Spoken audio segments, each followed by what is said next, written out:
जय जगन्नाथ दर्शक बंधु आपण मानक स्वागत आम चैनल एस्ट्रो ओडिशा को। आज आमे जानिबा ज्योतिष कौन कुंडली कौन कुंडली देखिबा जरूरी ना जरूरी नुह। एथिरे किछि लोक विश्वास करते किछि लोक विश्वास मध्य करते। तेबे एही विषय को संपूर्ण भाव में व्याख्या करिवे हमर ज्योतिषिक बंधु श्री सुशांत देवरी भाई।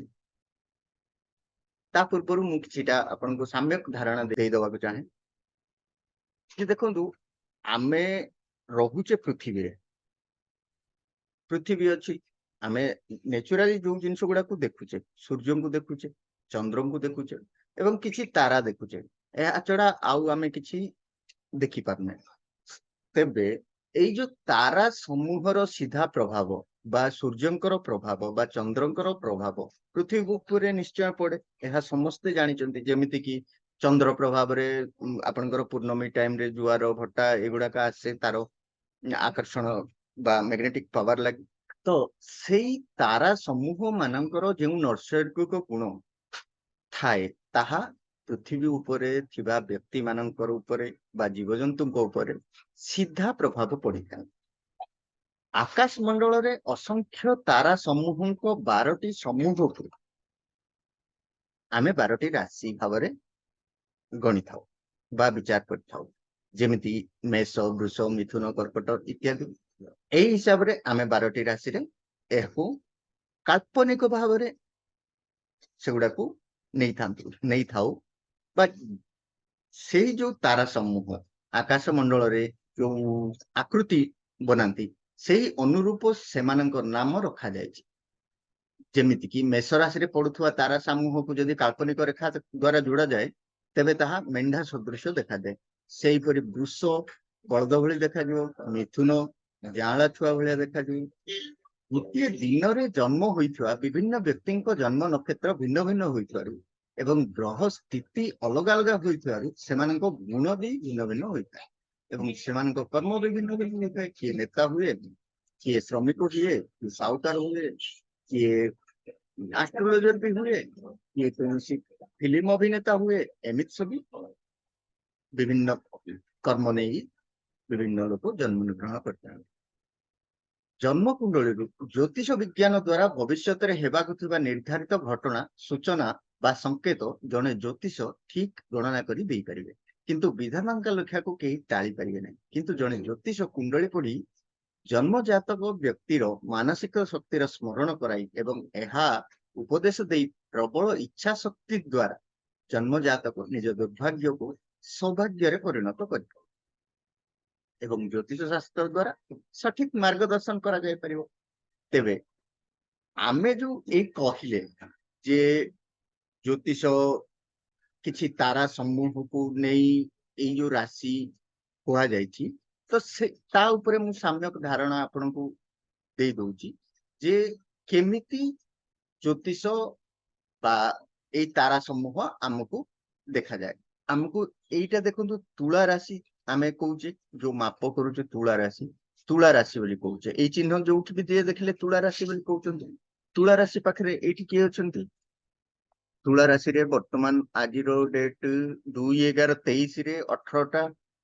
6:45 बेलू रवि अछंती तुला राशि रे बुझिले। तुला राशि पर आमे नेक्स्ट बिच्छा राशि रे देखंतु एबे भी जदि आपण देखिबे बिच्छा राशि रे तो एई जो देखंतु एठी विभिन्न प्रकार नक्षत्र बा आपणकर तारा को नहीं करी जो आकृति सृष्टि हेची एई आकृति को नहीं करी जो छवि बा चित्रटी बनुची ताकू नहीं कि काल्पनिक रूप रे सेगुडा को हमर पुरातन ज्योतिर्विद माने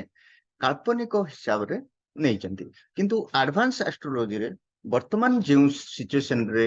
चली विभिन्न प्रकार गणना भी करुचंती। फॉर एग्जांपल मु आपन को देखे दिए एबे देखंतु एठी आपण बिच्छा राशि रे चित्रटी देखिले किंतु एटा देखंतु धनु राशि रे देखंतु एई जो नक्षत्र मानन को नेई किरी बा एई तारा समूह को नेई कि जो काल्पनिक चित्र होउची सेही हिसाब रे हमर राशि गुडी को 12टी राशि गणना करा जायछि। तेबे देखंतु ଏଇ ମାନବ ସମାଜ ମୁଁ ଯୋଉଟା କହୁଥିଲି ଏଇ ମାନବ ସମାଜ ଅଦ୍ଭୁତ। ଏହି ଜୀବନ ଆମକୁ ଅଦ୍ଭୁତ। ଜୀବନର ଗୁପ୍ତ ରହସ୍ୟ ଜାଣିବାକୁ ହେଲେ ଜୀବନକୁ ଜୀବନ ସହିତ ଯୋଡିବାକୁ ହେଲେ ଏବଂ ଏହାକୁ ଯୋଡି ରଖିବାରେ ଜନ୍ମ ପତ୍ରିକା ବା ଜନ୍ମ ଜାତକର ଏକ ମହତ୍ୱପୂର୍ଣ୍ଣ ଭୂମିକା ରହିଛି। ଏବେ ଆପଣଙ୍କୁ ମୁଁ ଯୋଉ କହିଲି ଚିତ୍ର ଦେଖେଇଲି ବା ବୁଝେଇଲି ଯେ ଏଇ ପୋଜିସନ ରେ ଏଇ ଗ୍ରହ ଥାଏ, ତ ସେଇ ପୋଜିସନ ରେ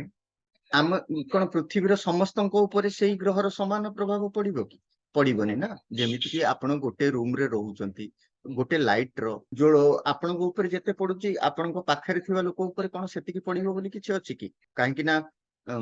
ଆଲୋକ ସରଳ ରେଖାରେ ଗତି କରେ, ତ ସିଏ ଆପଣଙ୍କ ଉପରେ ଯେତିକି ପ୍ରଭାବ ପକାଇବ ଆପଣଙ୍କ ପାଖ ଲୋକ ଉପରେ ହୁଏତ ଲୁମିନେନ୍ସ ତାର ଅଧିକ ଥାଇପାରେ, ସିଏ ଅଧିକ ପ୍ରଭାବିତ ହୋଇପାରେ। ତ ଏଠାରେ କିଛି ପ୍ରଶ୍ନ ଉତ୍ପନ୍ନ ହୁଏ ଯେ ବାସ୍ତବରେ ଏହାର ଲାଭ କଣ? ଯଦି ଲାଭ ଅଛି ତେବେ କାହିଁକି କିଛି ଲୋକ ଏହା ଉପରେ ବିଶ୍ୱାସ ରଖନ୍ତି ଆଉ କାହିଁକି କିଛି ଲୋକ ଏହାକୁ ଅନ୍ଧବିଶ୍ୱାସ ମାନନ୍ତି? ଆଉ କିଛି ଲୋକ ଏମିତି ବି ଅଛନ୍ତି ଯିଏ କି ଲୁଚି ଛୁପି ନିଜର ଉପରେ ମାନେ ଅନ୍ୟକୁ ଦେଖାନ୍ତିନି କିନ୍ତୁ ଲୁଚି ଛପିକିରି କୌଣସି ଜ୍ୟୋତିଷ ପାଖରେ ପହଞ୍ଚନ୍ତି ଏବଂ ସେମାନଙ୍କର ବିଷୟରେ ବୁଝିବା ପାଇଁ ଚେଷ୍ଟା କରନ୍ତି। ତ ଜ୍ୟୋତିଷ ଏବଂ ଜନ୍ମ ପତ୍ରିକାର ବହୁତ ମହତ୍ଵ ରହିଛି, ଯାହା ଆମ ଋଷି ମାନଙ୍କ ଦ୍ଵାରା ଆଧ୍ୟାତ୍ମିକ ଶକ୍ତି ଆଧାରରେ ଲେଖା ଯାଇଥିବା ଏକ ବୈଦିକ ଜ୍ଞାନ। ଜ୍ୟୋତିଷ ଏକ ଶୁଦ୍ଧ ବିଜ୍ଞାନ। ଯଦି ଠିକ ଗଣିତ ଲଗାଇବା ବା ସଠିକ ଗଣନା କରାଯାଏ ତେବେ କୌଣସି ବି ଜାତକକୁ କହିପାରିବା ତାର ଭବିଷ୍ୟତ ଜୀବନରେ କଣ ସବୁ ଘଟଣା ଘଟିପାରେ। ଶଙ୍କା ମନୁଷ୍ୟ ମାତ୍ରକେ ସମସ୍ତଙ୍କ ପାଖରେ ରହିଛି। ଭବିଷ୍ୟ ଜାଣିବା ପାଇଁ ସେ ସଦାସର୍ବଦା ଉତ୍ସୁକ। ଜ୍ୟୋତିଷ ବିଜ୍ଞାନ ଦ୍ଵାରା ଅତୀତରେ ହୋଇଥିବା ଓ ଭବିଷ୍ୟତରେ ହେବାକୁ ଥିବା ଘଟଣା ଗୁଡ଼ିକୁ ଆମେ ସହଜରେ ଜାଣିପାରିବା। ଜନ୍ମ ପତ୍ରିକାକୁ ଜନ୍ମ କୁଣ୍ଡଳୀ ବା ଜନ୍ମ ଜାତକ ମଧ୍ୟ କୁହାଯାଏ। ଏଠାରେ ପ୍ରଶ୍ନ ଉଠେ ଯେ ଜନ୍ମ କୁଣ୍ଡଳୀ କଣ? ପ୍ରକୃତରେ ଜନ୍ମ କୁଣ୍ଡଳୀ ହଉଛି ଆକାଶରେ ସେହି ସମୟର ଚିତ୍ର ବା ନକ୍ସା। ଯେଉଁ ସମୟରେ ଜଣେ ଶିଶୁ ଜନ୍ମ ହୋଇଥାଏ ସେହି ସମୟରେ ଆକାଶରେ ଯେଉଁ ଗ୍ରହ କେଉଁ ସ୍ଥାନରେ ଅଛନ୍ତି ବା ଅବସ୍ଥିତ ହୋଇଥିଲା ତାହା ବର୍ଣ୍ଣନା କରାଯାଇଥିଲା। ଜନ୍ମ କୁଣ୍ଡଳୀରେ ସାଧାରଣତଃ କଣ ଆପଣ ମ୍ୟାକ୍ସିମମ୍ ଦେଖିବାକୁ ପାଇବେ 9ଟି ଗ୍ରହ ଓ 12ଟି ରାଶି। ଏହା ହିଁ ଜନ୍ମ କୁଣ୍ଡଳୀ। ଆଉ ଏହି 9ଟି ଗ୍ରହ ଓ 12ଟି ରାଶି ହିଁ ଜନ୍ମ କୁଣ୍ଡଳୀକୁ ବା ଜନ୍ମ ଜାତକକୁ ବା ଜନ୍ମଜାତ ବ୍ୟକ୍ତିଙ୍କୁ ପ୍ରଭାବିତ କରିଥାନ୍ତି। ତେବେ ଆପଣ ଏଇଆ ବି କହିପାରିବେ ଯେ ଗୋଟେ ସମୟରେ ସପୋଜ ମୁଁ କହୁଛି ଏବେ ଭାରତରେ ପ୍ରତ୍ୟେକ ଘଣ୍ଟାରେ 2403 ଲୋକ ମାନେ ଶିଶୁ ଜନ୍ମ ନିଅନ୍ତି। ଏଇଟା ଗୋଟେ ଗଣନା ହିସାବରେ ମୁଁ କହୁଛି। ସେଇ ହିସାବରେ ଯଦି ଦେଖାଯାଏ ପ୍ରତ୍ୟେକ ଦିନ 57,685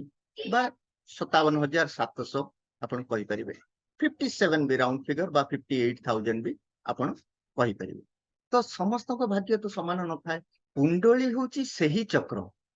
ଯାହା ଦ୍ୱାରା କୌଣସି ଏକ ବ୍ୟକ୍ତିଙ୍କ ଅତୀତ ବର୍ତ୍ତମାନ ଓ ଭବିଷ୍ୟତ ଜ୍ୟୋତିଷ ବିଜ୍ଞାନ ଦ୍ୱାରା ପଢା ଯାଇପାରେ। ହିନ୍ଦୁ ଶାସ୍ତ୍ର ଅନୁଯାୟୀ ଶଙ୍କର ଭଗବାନଙ୍କ ଦ୍ୱାରା ଋଷି ଋଷିଙ୍କୁ ଏହି ଜ୍ଞାନର ବରଦାନ ମିଳିଥିଲା। ଏଠି ଏକ କଣ୍ଟ୍ରୋଭର୍ସି ମଧ୍ୟ ଆସିପାରେ ଯେ କିଏ କହୁଛି ଭୃଗୁଙ୍କ ଦ୍ୱାରା ଜ୍ୟୋତିଷ ଶାସ୍ତ୍ର ଆରମ୍ଭ ହୋଇଥିଲା, କିଏ କହୁଛି ପରାଶରଙ୍କ ସହିତ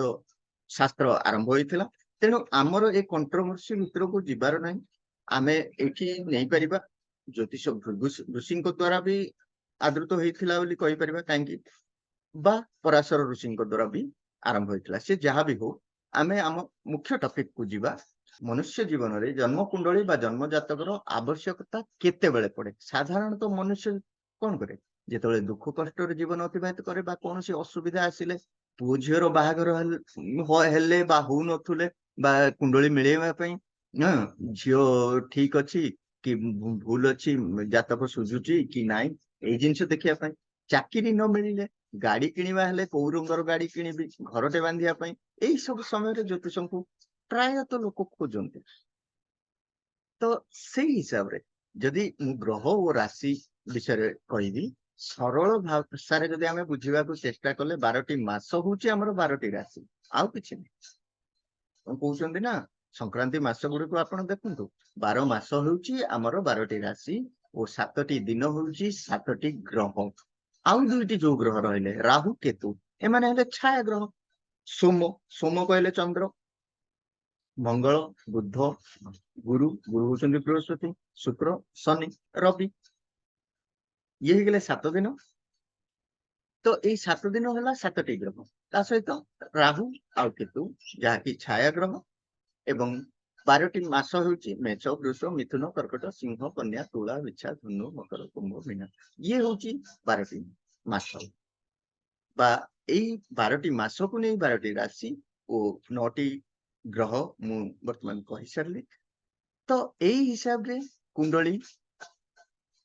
तैयारी हुए तो मते जहा लागुची मु आपनको किछि मात्रा रे बुझेई पारिथिबी, तथापि आउ प्रांजल भाव रे मो ज्योतिष मित्र श्री सुशांत देहुरी भाई आपनको आउ किछि अधिक व्याख्या करिवे। मु सुशांत भाई को अनुरोध करूची से किछि व्याख्या करंतु ज्योतिष ऊपर बा जय ज्योतिष श्री राम। जय श्री राम।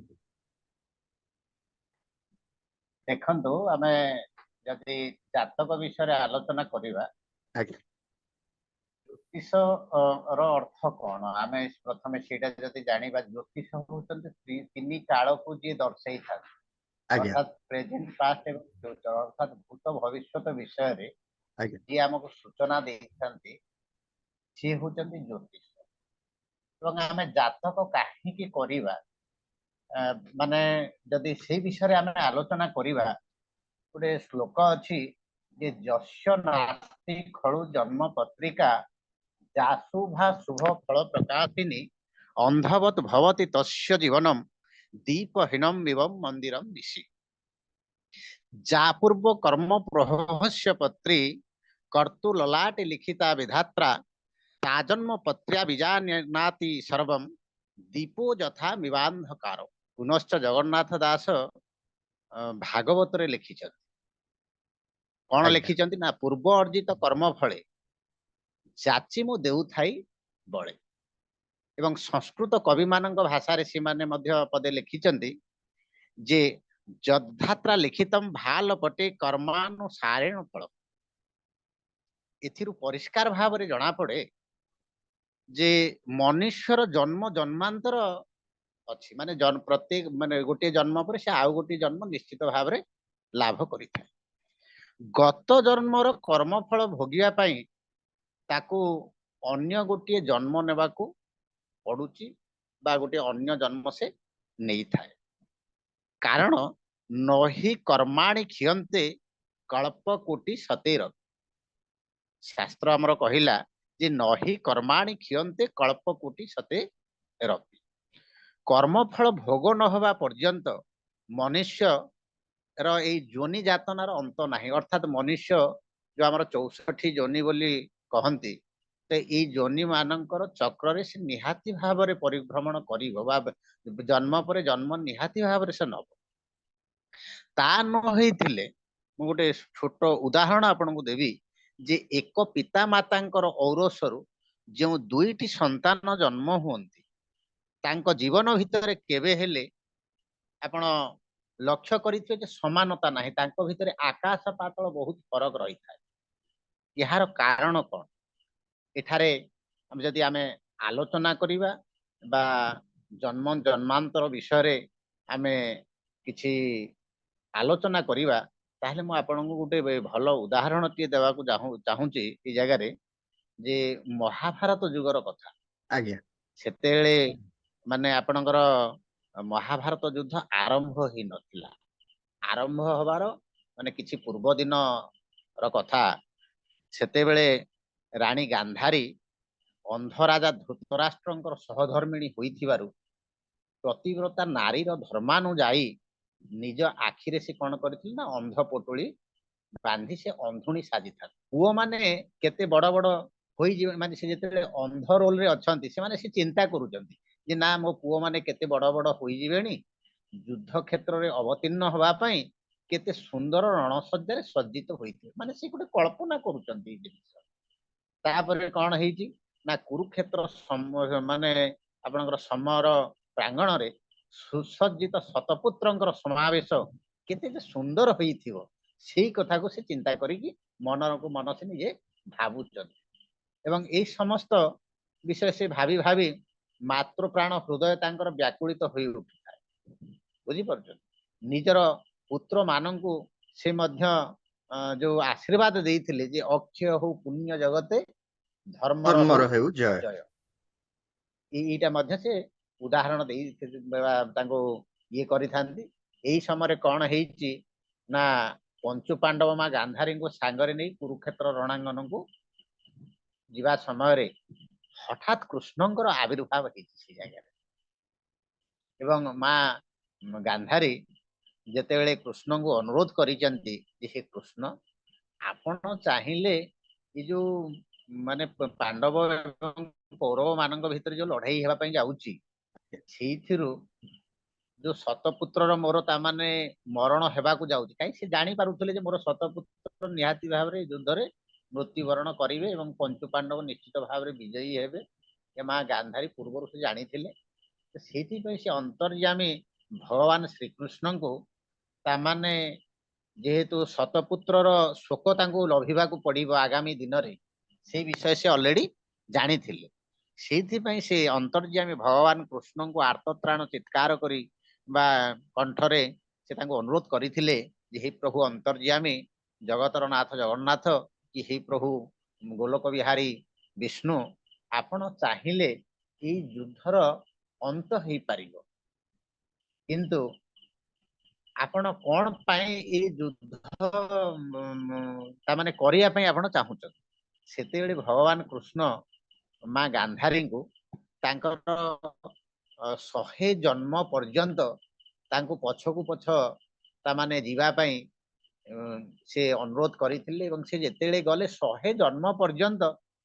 तांको निजर तामाने कोनोसी पाप कर्म से माने जानी पारिले किंतु 101 जन्म परर कथा 101 जन्म परर कथा सेतेले कौन हेइची से दिन गोटे वर्षा दिन थाए बा झड़ वर्षार दिन थाए से समय गांधारी कौन हेइची गोटे गछ तले ठिया हेइचंदी समय प्रबल वर्षा आसिकी बा झड़ तोफान हेइची वर्षा हेइची एवं से वृक्षर कोरडरे गोटे पक्षी सेठी तार ता माने कौन अंडा देइथिला एवं प्रबल वर्षा झड़ तोफान रे से अंडा गुडाक सेठु सब भासी आसु थाए तो जेतेबेले पानी रो सुअरे से अंडा गुडाक भासी आसु थाए सेतेबेले कौन हेइची ना ये तांकर गोड़ माध्यम रे हैला गोटी गोटी अंडा को ता माने गोटे आनंद सहकारे से ताको नष्ट करि देउथान फल जेतेबेले से पक्षीटी देखिला गछ उपर थाई देखौची जे मोर ई वर्षा झड़ तोफान रे जेतेबेले मोर माने 100 शिशु जन्म नहीं थांते बा से जो माँ को से दिन जो कष्ट होइथिला से जन्मर फल आपण को जे 101 जन्म परे बा 100 जन्म परे आपण को आज भोग करिया को पड़ुची तो सीटा से दिन भगवान कृष्ण तांको जणै देइथिले तो ये मनुष्यर जन्म होउची कौन ना ये होउची गोटे अदृष्ट माने यहा आमे देखि परिबानी तो प्रत्येक धरंतु यही जन्म रे हुए तो आपण को से जिनिस भोग ही न पारे आर जन्म रे भी ही न पारे जेहेतु मु आपण को गांधारी रो उदाहरण देली एठी कोन 100 जन्म परे माने 100 जन्म पर्यंत गांधारी कोनोसी भूल करि नथिले तांको जीवन काल भीतर किंतु 101 जन्म पर जेतेले से बेक को जाई कि देखिले सेतेली कोन हेछि ना से 100 टी अंडा नष्ट करिथिबारु आदि तांकर शतपुत्रंकर विनाश हेबा को जाउछि तो मनुष्यर कर्म फल जदि आमे देखिबा ये होछि गोटे अदृष्ट एवं यह जन्म जन्मांतर फल तो प्रत्येक व्यक्ति मानव हो बा जेकोसी जनि रे जे केही माने आपनकर पशु पक्षी प्राणी जे भी जन्म होंतु तो समस्ते आमे पूर्व जन्मर कर्म फल भोगिया पई आमे जन्म हेछि बुझी पारुछन तो सेथि पई गोटिए माँ बा बापांकर औरसरु बा गोटिए रक्त रे जन्मित शिशु मानक भितरे जो तारतम्य परिलक्षित होउची इटा ता माने जन्म जन्मांतर फल अनुଯାयी आमको ता माने ई जन्म रे फल भोगिबा को पड़ुची सेथि पई शास्त्र रे कहिला जे कोन नहि कर्माणि कियन्ते कल्प कोटि सतेर सेथि पई जे ई जो मानव बा मनीष माने आमे जन्म ହେଇଛେ ଏଇ ଜନ୍ମରେ ଆମେ ଜାତକ କାହିଁକି କରିବା बा सेई पूर्व जन्मरे आमे कौन पाप करिछि कि पुण्य करिछि सीटा हमको ता माने ज्योतिषी माने हमर ग्रह नक्षत्र अवस्थित को देखि से माने हमको जणै देई परिबे जदि जणे भलो ज्योतिर्विद हेई थांती बा आज्ञा ज्योतिष शास्त्र तांकर अगाध ज्ञान थाए हाय ताहाले से ई जो हमर नव ग्रह को देखि कि मध्य सी ता माने प्रेडिक्शन देई परिबे बा सेथुर आपनको भूत भविष्यत विषय बा आपणकर आगामी दिन रे कोन हो माने घटिया को जाउची सेई विषय रे मध्य आपनको से सूचना देई परिबे बा आपनको सतर्क कराई देई परिबे ता जने भलो ज्योतिर्विद हेबा आवश्यक आवश्यक जदि हाँ से जदि गवेषणा करिथिबे एवं सेतिकी आलोचना करिथिबे सेतिकी शास्त्र अध्ययन करिथिबे ताहाले से निश्चित भावरे आमे जातक काहेकि करिबा ज्योतिष कोण बा ज्योतिष कोण करि पारंती सेई विषय निश्चित भावरे तांको ज्ञान प्राप्त हेई परिबो बा से जानि परिबे आज्ञा एठी मोर गोटे प्रश्न रहिबो जे कुंडली आमे किछि हमर किछि असुविधा नहीं सपोज भाबि नियंतु हमर कोनोसी प्रकार दुख कष्ट आसीने किछि नै ता माने आमे कुंडली देखेबा जरूरी ना जरूरी नै बा कोनोसी बा मो हिसाब रे जदि मु प्रश्न करे जे गोटे पिता माता निज संतानर कुंडली मिनिमम वन्स गोटे ज्योतिष को देखेबा जरूरी की किछि खराब प्रभाव पिला भलो पढुची भलो अछि वर्तमान कंडीशन रे बहुत भलो अछि तेबे भी कोन देखेबा जरूरी की आ मु भाबिबा कथा होची जे भविष्यत रे कोन अछि कोन नै प्रत्येक बापा मां को एइटा जानिबा जरूरी मु भाबिबा हिसाब रे तो आपनको मत कोन रहइबो आ ऊपर नहीं देखंतु जणे जे सबु दिने जे भलरे तार जीवन माने दिन अतिबाहित करिवो सीटा नुह निहाती भावरे आमे जातक काहेकि देखिबा जातक रे कोन आज आपणकर जीवन रे भलो समय चलीची हुए तो आगो को जे खराब नथिबो काहेकि ई जन्म रे आमे कोन आमे मोर बापा मा कोन पूर्वरु जो महामनीषी माने थिले से आगे माने कोन से माने भविष्यत को देखि पारुथिले आगे किंतु वर्तमान आमे जेहेतु मानव जोनि रे जन्म नेइछि तो जानिचंती आपण जे मानव जोनि रे आमे जन्म नेला माने आमे पूर्व जन्म रे निश्चित भाव रे किछि भलो कर्म करिछि किबा खराब काम भी करि थाई पारे आगे किंतु आमे जेहेतु मनीष भाव रे जन्म हेइछि तो आमर गोटे स्वार्थ निहाती भाव रे अछि प्रत्येक मनुष्यर निहाती भाव रे गोटे लोभ शक्ति अछि आगे कोन लोभ मोह माया जो षड रिपु को नेइ कि प्रत्येक मनीष जन्म हेइछ हम्म षड रिपु ही मनीष को ता माने कौन करे ना बाटरू अबाट को नहीं जाए एवं आगे बाटरू मध्य से अबाट को नेबा पछरे ई षड रिपुंकर निहाती भाव हाथ थाए तो मनीष प्रथमे ई लोभ मोह माया ई सब ठारू दूरेई जाई ता माने जेतेबेले से कोनोसी ता माने धार्मिक अनुष्ठान रे हो बा कोनोसी जोग साधना तपस्या रे से रत रहू ताले कोन हो ईश्वरीय शक्ति बल रे से कोन करथै संसार भाई जगत को से जीति थाए जदि आपण मते पचारिबे जे जातक काहेकि आमे देखैबा बा जनकर असुविधा न थाई कि से जदि जातक काहेकि देखै हाँ जदि जणे चाहिबो से जातक देखै परिबो काहा पई बाध्य बाधकता नाही किंतु जातक आमे देखिले कोन हो ना आपण भविष्यत रे कोन करि परिबे बा भविष्यत को आपणकर कोन अछि जे भविष्यत रे आपण कोन चाहुचंदी बा कोन आपण फल पाइबे सेही विषय रे आमे जानि परिबा जणे उपयुक्त ज्योतिषींकर जदि आमे परामर्श नबा ताले आज्ञा गोटे पिला आजि धरि नियंतु पाठ टी पढुछि ता बापा आज्ञा मा केते ताको आशा रखिचंदी जे दिने मो पुओ जणे डाक्टर हबो कि वैज्ञानिक हबो ना इंजीनियर हबो किंतु ता जातक रे जदि इंजीनियर जोग नाही से इंजीनियर पाठ पढुछि ताले से केबे भी सक्सेस हेबोनी किंतु जणे भलो ज्योतिर्विद जेतेले जातकटी देखंती से तांको ता माने निहाती भाव रे जणै देई परिबे जे हां ए जातक रे पुअर